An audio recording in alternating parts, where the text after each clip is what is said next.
ప్రభువునందు ప్రియులారా, మీ అందరికీ ప్రభువైన యేసుక్రీస్తు నామమున శుభములు. కొరింథీ పత్రిక ధ్యానములకు మరొక్కసారి మిమ్మల్ని అందరినీ ప్రేమతో ఆహ్వానించుచున్నాను. నేటి ధ్యానం కొరకు కొరింథీయులకు రాసిన మొదటి పత్రిక 1వ అధ్యాయము 9వ వచనాన్ని చదువుకుందాం. మన ప్రభువైన యేసుక్రీస్తు అను తన కుమారుని సహవాసమునకు మిమ్మును పిలిచిన దేవుడు నమ్మతగినవాడు. ప్రియులారా, సందేశంలోనికి వెళ్లే ముందు మిమ్మల్ని ఒక ప్రశ్న అడగాలనుకుంటున్నాను. బైబిల్ గ్రంథము యొక్క ఆదిలోను అంతములోను చెప్పబడిన ఒక సామాన్య విషయమును గురించి మీకు తెలుసా?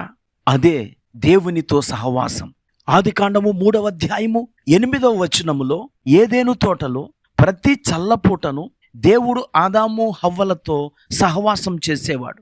ఆ సహవాసము ఆదాము హవ్వలు పాపము చేయుట ద్వారా తెగిపోయినది.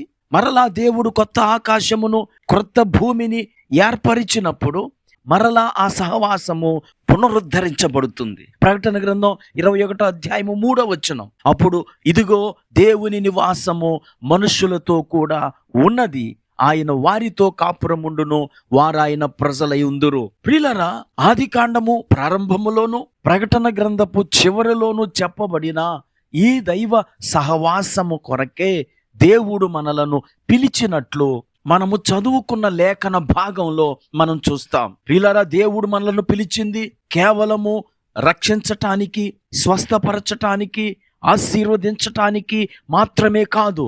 ఆయన మనతో సహవాసము చేయాలని ఆయన మనలను పిలిచాడు.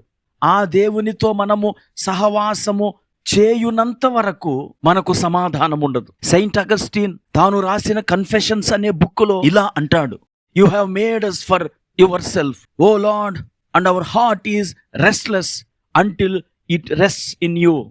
దీని భావం ఏమిటంటే, ఓ ప్రభువా, నీవు మమ్మలను నీ కొరకే సృజించితివి, నీ యందు విశ్రాంతి పొందు వరకు మా హృదయములో శాంతి ఉండదు. ప్రియులారా, ఆకలి వేస్తుందంటే ఆహారము ఉన్నదని అర్థం. ఆహారము కడుపులో పడినప్పుడే ఆకలి తీరుతుంది. దాహం వేస్తున్నదంటే నీరు ఉన్నదని అర్థం. ఆ నీరు కడుపులో పడినప్పుడే మనకు దాహం తీరుతుంది. అలాగే దేవుని కొరకు మనలో తపన ఉన్నది అంటే దేవుడు ఉన్నాడని అర్థం.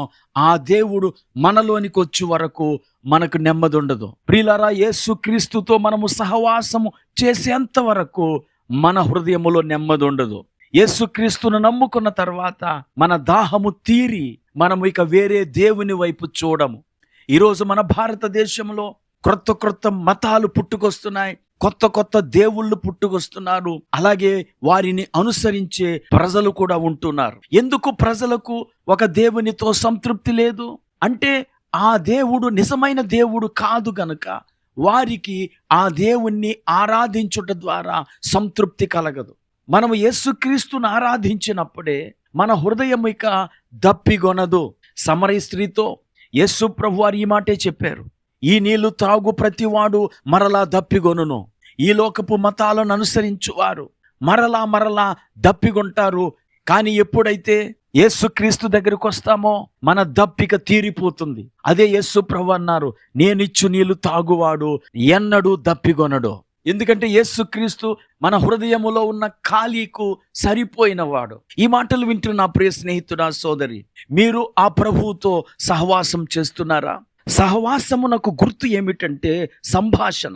ఈ లోకములో ఏ సహవాసమైనా సంభాషణతో ప్రారంభమవుతుంది. అనగా మనము ప్రార్థించుట ద్వారా దేవునితో సహవాసము చేయగలం.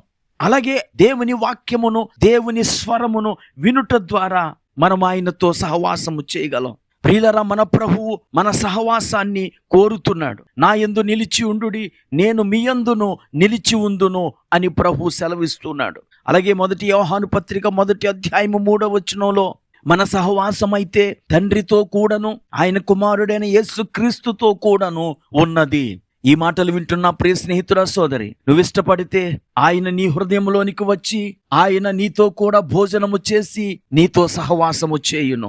ఆయన సహవాసము ద్వారా మనకు కలిగే ఉపయోగములను వచ్చే వీడియోలో ధ్యానం చేద్దాం. ప్రార్థన చేసుకుందాం. కృపా కనికరము కలిగిన మా తండ్రి, నీకు వందనాలు. నీ సహవాసానికి మమ్మలను పిలిచినందుకు వందనాలు. ఈ మాటలు వింటున్న ప్రతి ఒక్కరూ నీతో సహవాసము చేస్తూ నీ దీవెనాశీర్వాదములను పొందుకొనుటకు కృప చూపమని యేసుక్రీస్తు నామమున ప్రార్థించి వేడుకుంటున్నాము. ఆమేన్.